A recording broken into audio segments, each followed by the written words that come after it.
नमस्कार आप सभी को बहुत बहुत स्वागत है आपका मेरे YouTube चैनल में। साथियों, राष्ट्रीय शिक्षा नीति 2020 को मंजूरी प्राप्त हो गई है और नेशनल एजुकेशन पॉलिसी को 5+3+3+4 के मॉड्यूल के रूप में स्वीकार किया गया है। अब जो है पुरानी व्यवस्था जो 10+2 की थी वह समाप्त हो गई है और यह नई व्यवस्था जो नई राष्ट्रीय शिक्षा नीति 2020 के तौर पर है यह अब लागू होगी। तो नई शिक्षा नीति 2020 में 5वीं क्लास तक की जो पढ़ाई है वह मातृभाषा में ही पढ़ाई जाएगी।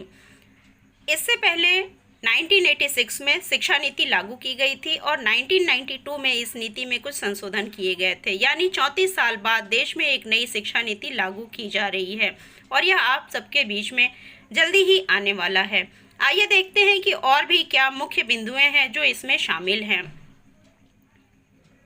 नई शिक्षा नीति में स्कूल शिक्षा से लेकर के उच्च शिक्षा तक कई बड़े बदलाव किए गए हैं और इन सभी बदलावों पर हम एक नज़र डालेंगे। नई शिक्षा नीति 2020 की जो मुख्य बातें हैं वह आइए देखते हैं। अभी स्कूल से दूर रह रहे कम से कम 2 करोड़ बच्चों को दोबारा मुख्य धारा में लाया जाएगा। इसके लिए स्कूल के बुनियादी ढांचे का विकास और नवीन शिक्षा केंद्रों की स्थापना की जाएगी। जो भी बच्चे अभी तक नामांकित नहीं हो पाए हैं उन सभी को नामांकित करना और उन्हें पूर्ण शिक्षा प्राप्त कराना, यह इस शिक्षा नीति का उद्देश्य है।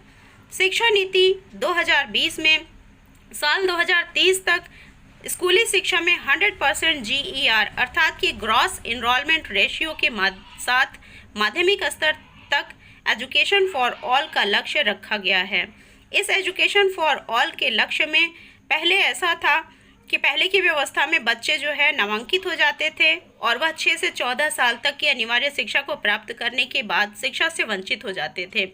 वह जो है कॉलेज में एडमिशन नहीं ले पाते थे और हाई स्कूल इंटर भी नहीं कर पाते थे।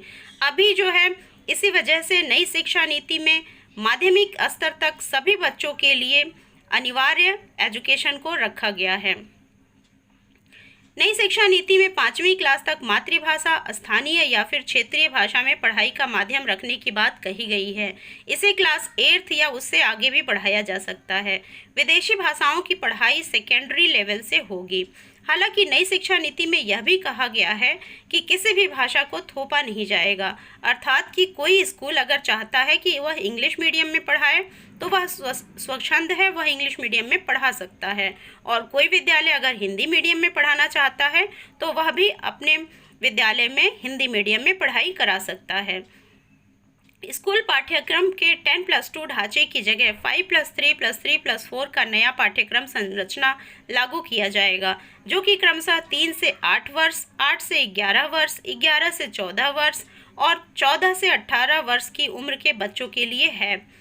इसमें अब तक दूर रखे गए 3 से 6 साल की उम्र के बच्चों को भी स्कूली पाठ्यक्रम के तहत लाने का प्रावधान है, जिसे विश्व स्तर पर बच्चे के मानसिक विकास के लिए महत्वपूर्ण चरण के रूप में मान्यता दी गई है, अर्थात कि 3 से 6 वर्ष के बच्चे भी प्री प्राइमरी में पढ़ेंगे। नई प्रणाली में प्री स्कूलिंग के साथ 12 साल की स्कूली शिक्षा और 3 साल की आंगनबाड़ी होगी। इसके तहत छात्रों की शुरुआती स्टेज की पढ़ाई के लिए 3 साल की प्री प्राइमरी और पहली तथा दूसरी क्लास को रखा गया है। अगले स्टेज में तीसरी, चौथी और 5वीं क्लास को रखा गया है। इसके बाद मिडिल अर्थात के 6 to 8 को रखा गया है और 6 to 8 की कक्षा में जो है सब्जेक्ट का इंट्रोडक्शन कराया जाएगा। सभी छात्र केवल तीसरी, 5वीं और 8वीं कक्षा में ही परीक्षा देंगे। 10वीं और 12वीं का बोर्ड जो है पहले की तरह ही संचालित होगा। एक नया राष्ट्रीय आकलन केंद्र परख, जो कि समग्र विकास के लिए कार्य प्रदर्शन आकलन, समीक्षा और ज्ञान का विश्लेषण करेगा, यह मानक निर्धारक निकाय के रूप में स्थापित किया जाएगा। पढ़ने लिखने और जोड़ घटाव अर्थात कि संख्यात्मक ज्ञान की बुनियादी योग्यता पर जोर दिया जाएगा। बुनियादी साक्षरता और संख्यात्मक ज्ञान की प्राप्ति को सही ढंग से सीखने के लिए अत्यंत जरूरी एवं पहली आवश्यकता मानते हुए NEP 2020 में मानव संसाधन विकास मंत्रालय द्वारा बुनियादी साक्षरता और संख्यात्मक ज्ञान पर एक राष्ट्रीय मिशन की स्थापना किए जाने पर विशेष जोर दिया गया है। MHRD द्वारा बुनियादी साक्षरता और संख्यात्मक ज्ञान पर एक राष्ट्रीय मिशन की स्थापना की जाएगी, जो कि बच्चों के लिए बुनियादी साक्षरता और संख्यात्मक ज्ञान का आकलन भी करेगा। एनसीईआरटी 8 वर्ष की आयु तक के बच्चों के लिए प्रारंभिक बचपन देखभाल और शिक्षा एनसीपीएफईसीसीई के लिए एक राष्ट्रीय पाठ्यक्रम और शैक्षणिक ढांचा विकसित करेगा। इस प्रकार से सभी बच्चे शिक्षा प्राप्त कर सकेंगे और उनकी अच्छी देखभाल भी हो सकेगी। स्कूलों में शैक्षणिक धाराओं, पाठ्येतर गतिविधियों और व्यावसायिक शिक्षा के बीच खास अंतर नहीं किया जाएगा, अर्थात कि को करिकुलर एक्टिविटीज़ को भी मेन करिकुलर एक्टिविटीज़ के साथ ही संचालित किया जाएगा और इसके साथ साथ वोकेशनल एजुकेशन भी बच्चों को दिया जाएगा, अर्थात कि जो बच्चा जिस भी क्षेत्र में रुचि रखता होगा उसकी उस रुचि को आगे बढ़ाया जाएगा और उसे उसमें और भी ज़्यादा ज्ञान प्राप्त कराया जाएगा। सामाजिक और आर्थिक नज़रिए से वंचित समूहों अर्थात कि SEDG की शिक्षा पर भी विशेष जोर दिया जाएगा, अर्थात कि जो भी बच्चे अभी तक वंचित रह जाते हैं शिक्षा से, वे किसी भी वजह से एडमिशन नहीं ले पाते हैं, चाहे उनका विद्यालय घर से दूर हो या अन्य कोई वजह हो, उन सभी को अब शिक्षा की मुख्य धारा से जोड़ा जाएगा और उनके लर्निंग गैप को समाप्त किया जाएगा।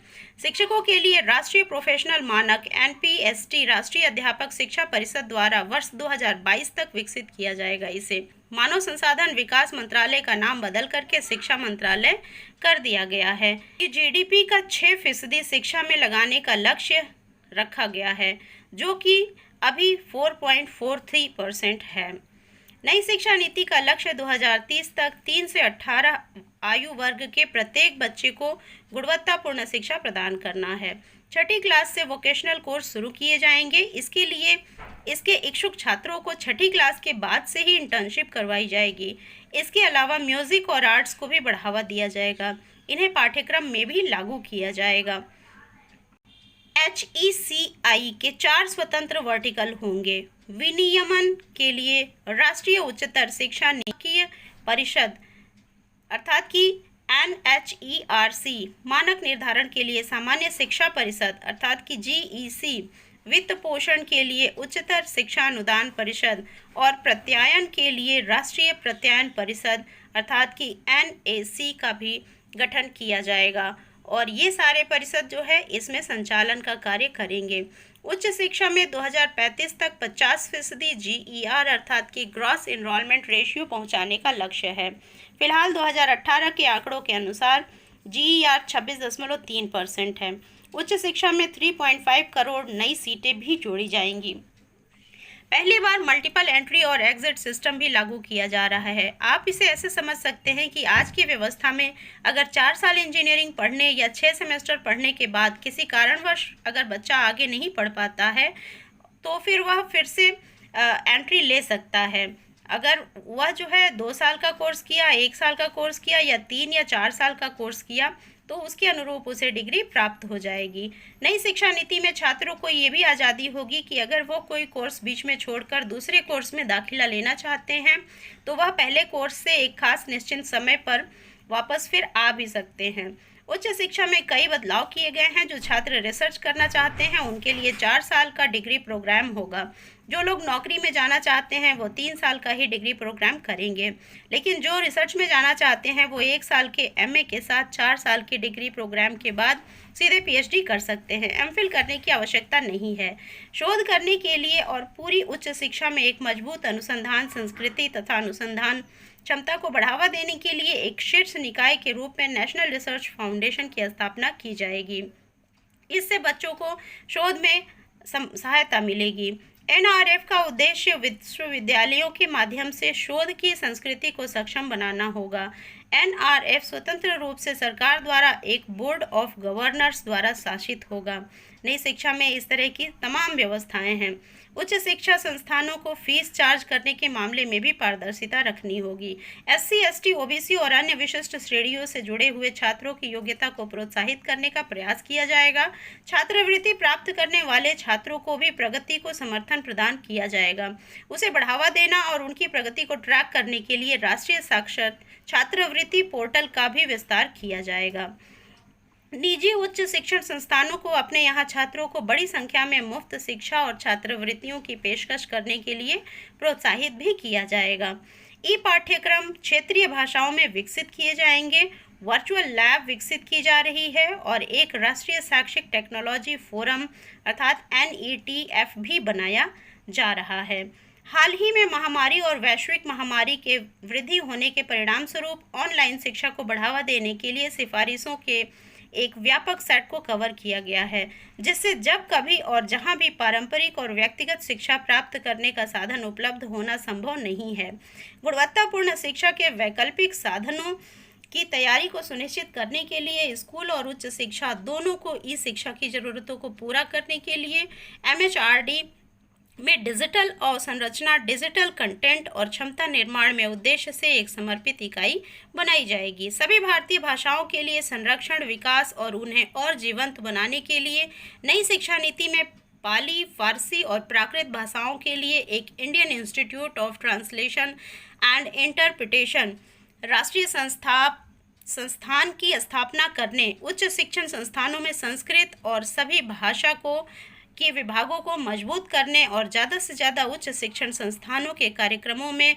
शिक्षा के माध्यम के रूप में मातृभाषा या फिर स्थानीय भाषा का उपयोग करने की भी सिफारिश की गई है। तो इस प्रकार से नई शिक्षा नीति में ये सारी जो है महत्वपूर्ण बिंदुएं शामिल हैं, जिन्हें हम सभी को जानना बहुत ही आवश्यक है, तभी हम सब इसके साथ मिल करके अच्छे से अच्छा कार्य कर सकेंगे। तो साथियों, हमारे चैनल के माध्यम से आप सभी के लिए शैक्षणिक जानकारियाँ प्रदान की जाती हैं। अगर आपको वीडियोस अच्छी लगती हैं तो आप वीडियोस को लाइक करें, शेयर करें और चैनल को सब्सक्राइब कर लें। नोटिफिकेशन बटन को भी आप क्लिक कर लें, जिससे कि सभी आने वाली वीडियोस आप तक पहुंचती रहें। थैंक्स, मिलते हैं अगले वीडियो में।